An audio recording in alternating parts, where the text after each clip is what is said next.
Lancé pour la première fois sur l'antenne de M6 en 1993, le magazine Zone Interdite est aujourd'hui devenu l'un des programmes les plus incontournables de la chaîne dirigée par Nicolas de Tavernost.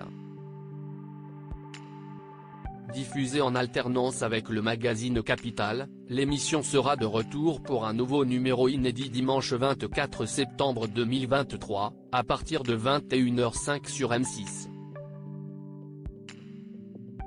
Pour rappel, plusieurs figures emblématiques du paysage audiovisuel français se sont succédé à la présentation de Zone Interdite au fil des années.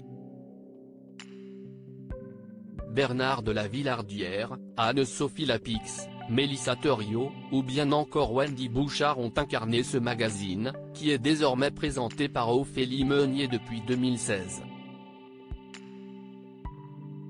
Cette semaine, les équipes de Zone Interdite se sont intéressées à la santé des enfants.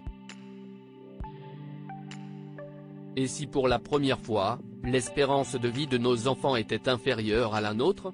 Zone Interdite enquête depuis un an sur ce phénomène inquiétant. Nos nouveaux modes de vie ont des conséquences désastreuses sur la santé de nos enfants.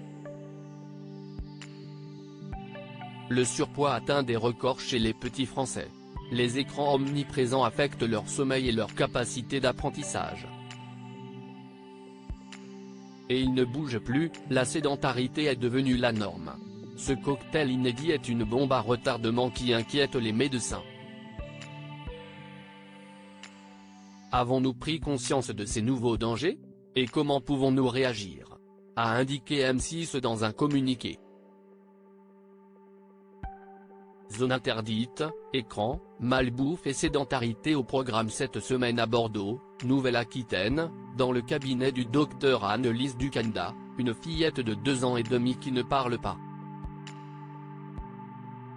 Elle peine à identifier sa sœur et à montrer son nez. Ses parents sont inquiets, d'autant plus qu'aucun problème de santé n'a été détecté chez leur fillette. Le médecin va alors leur poser une question cruciale, combien d'heures par jour leur fille passe-t-elle devant un écran ? La réponse est stupéfiante, jusqu'à 10 heures. Autant que son temps de sommeil.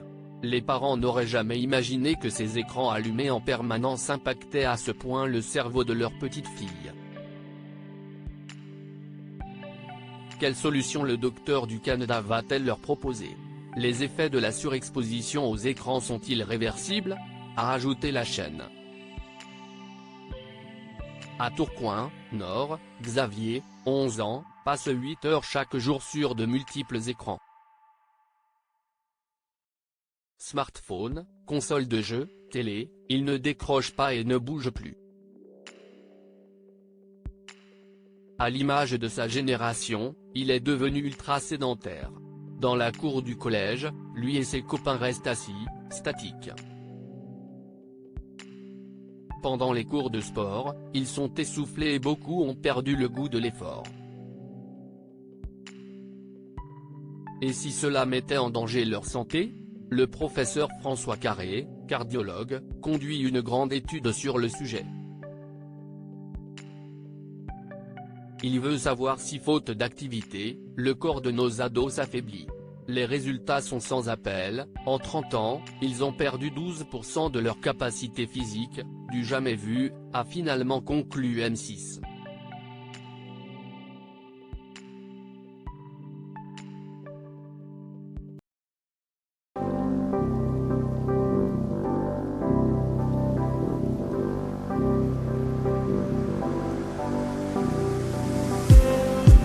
Just need